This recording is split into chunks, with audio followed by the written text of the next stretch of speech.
Salut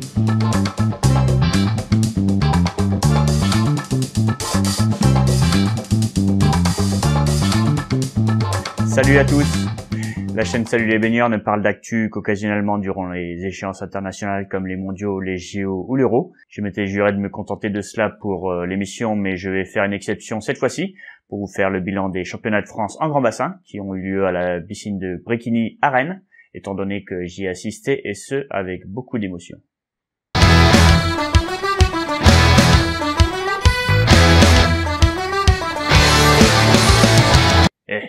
Moi aussi j'y ai assisté. Si tu n'avais pas réussi à me chourer le pass du vendredi, tu n'y serais jamais allé.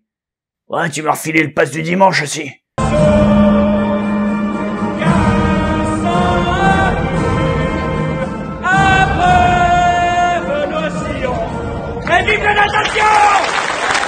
En effet, j'étais tellement écœuré par la popularité dont il a joué à Rennes que j'ai fini par laisser tomber. Mais bon, j'y ai fait de très belles rencontres, notamment avec Laurent Swimming, que la plupart d'entre vous doivent déjà connaître. Pour ceux qui regrettent que Salut les baigneurs ne soit pas une émission d'actu de la natation, je vous invite à le découvrir sur sa page Facebook ou son compte Twitter, que vous avez en lien en description. C'est le blog d'actu de la natation, justement. J'ai trouvé Laurent très sympa, ouvert et très bien informé dans le milieu de la natation française, et c'est de bon cœur que je le mets en avant. Ouais, c'est ça. Tu voudrais qu'il tende l'appareil, en fait? Non, du tout. Ce n'est aucunement intéressé. Crois-moi, Laurent, c'est le cœur qui parle. Et toi, Ikra, si tu veux? Ce qu'il y a concrètement à retenir de ces championnats de France, c'est que l'équipe de France peut jouir de 3 valeurs sûres, que sont Mehdi Metella, Charlotte Bonnet et Fantine Le Saffre. Mehdi Metella, le sprinter qui a établi la meilleure perf mondiale de l'année sur 100 mètres pape, en battant le record de France à l'occasion. Également qualifié pour les mondiaux sur le 100 mètres nage libre.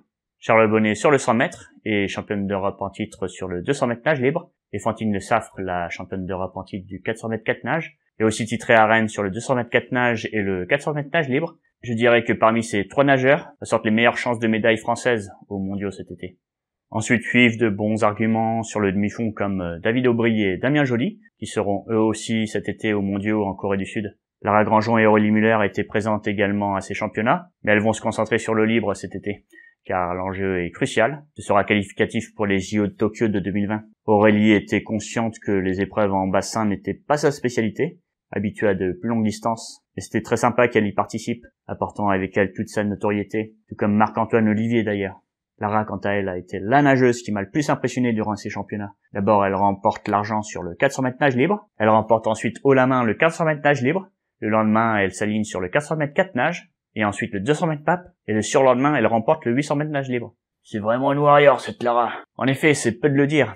Ensuite viennent les cadres, vu leur expérience. Jérémy Stravius, qui a accumulé quelques podiums. Et surtout le titre sur le 50 mètres d'eau, épreuve où il sera présent aux mondiaux. Le revenant Clément Mignon, qui s'est qualifié après une période d'absence sur le 100 mètres nage libre. Le 100 mètres nage libre qui reste néanmoins une relative spécialité française, puisque le 4 x 100 mètres nage libre homme sera présent, mais pas le relais dame, pour qui il a manqué 9 centièmes. C'est là que rentre la polémique.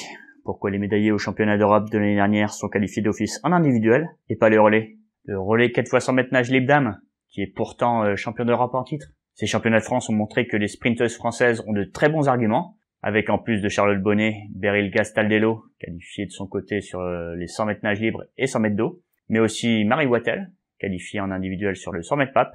Pour info, je vous ai mis en description de cette vidéo le lien qui renvoie vers la pétition qui réclame la participation de ce relais féminin au mondiaux de Guangzhou cet été, et il faut le maximum de signatures.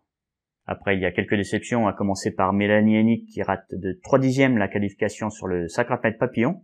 Théo Bichère, double champion de France sur les 50 et 100 mètres brasse, mais de retour après une période de convalescence, était encore trop juste pour atteindre les minima.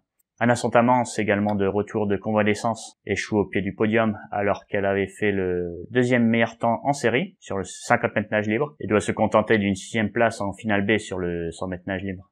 Et enfin, Jordan Potin, bien que champion de France sur la discipline reine, les 200 mètres nage libre, n'atteint pas les minima, mais on espère bien tous que de toutes ces déceptions naîtront un sursaut et qu'on aura le plaisir de les voir à Tokyo l'année prochaine. Quelques révélations comme le jeune Léon Marchand, titré sur le 200 mètres pape et fait une bonne figure sur les 2 épreuves de 4 nages. Il n'est autre que le fils de Céline Bonnet et Xavier Marchand, 2 anciennes gloires de la natation française dans les années 90. Et le Xavier, c'est pas celui qu'on surnommait Biloute dans le temps? Oui, c'est bien ça.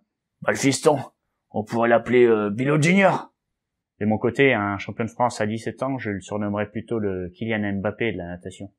Il y a ensuite Pauline Mailleux, déjà connue depuis ces dernières années, qui fait bonne figure en dos, avec sa première et deuxième place aux 200 et 100 mètres d'eau. Fanny Deberg, qu'on peut surnommer la Madame Adam Peaty à la française. On pourra regretter par contre son absence cet été pour les mondiaux. On observe aussi les titres de Johan Nodi Brouard, à peine 19 ans, sur le 100 mètres d'eau, et celui de Geoffroy Mathieu, le bisu des mondiaux de Budapest en 2017 sur le 200 mètres d'eau. Je dis bisu, vous vous en souvenez peut-être, face à Anne-Sophie Leport-Antoine sur Canal.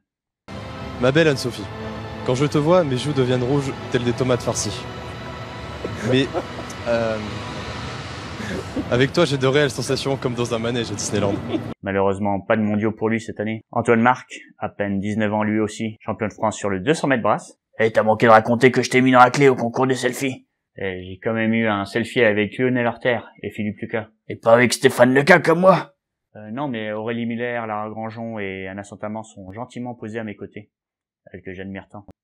Ouais, côté nageur, j'ai eu un selfie avec Gégé Stravius, Damien Joly et Jordan Potin. Sympa, mais je préfère les nageuses avec qui j'ai posé. Ah, mais j'ai aussi des selfies avec Catherine Bleminski, Roxana Maracineanu, Madame la Ministre, et surtout Charlotte Bonnet. Ah non, pas Charlotte. Eh oui, j'ai eu mon selfie avec Chacha, j'ai eu mon selfie avec Chacha, j'ai eu mon selfie avec Chacha.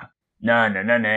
Plus sérieusement, il y a aussi un aspect sur lequel j'ai discuté longuement avec Laurent Swimming, que j'ai cité au début de ces brèves de vestiaire. C'est qu'on ne met en avant que ceux qui réussissent dans le milieu de la natation. Mais ceux qui sont en queue de classement en élite, ou qu'ils soient en National 2 ou encore en interrégionaux, ils passent quasiment autant de temps dans les bassins à s'entraîner quotidiennement que ceux qui sont au devant de la scène. Il y a tous ces nageurs qui s'acharnent de cette manière à nager des heures et des heures tous les jours afin de tenter d'atteindre leurs objectifs. Je leur dédie cet épisode. La natation est le sport qui demande le plus de sacrifices au niveau du temps que cela demande pour atteindre un niveau le plus élevé possible. C'est pour cela que j'ai créé il y a presque 4 ans de cela l'émission Salut les baigneurs, tant j'ai une admiration sans faille pour les pratiquants de ce sport au haut niveau. Sur ce, voilà pour le point sur ces championnats de France en grand bassin 2019. Rendez-vous désormais aux mondiaux de Guangzhou en Corée du Sud en juillet, avec l'équipe de France composée de 11 nageurs, mais aussi des grandes stars planétaires comme Caleb Dressel, Katinka Ozu, Chad Leclos, Cathy Ledecky, Adam Peaty et j'en passe. Et la petite Pernille? Ah non, par contre elle, je ne suis pas sûr. Elle revient d'une opération à l'épaule elle aussi. Décidément, c'est une pandémie. Oh non, va falloir que je me trouve une remplaçante. Je ne manquerai pas de vous en faire le bilan une fois l'événement terminé. À la prochaine.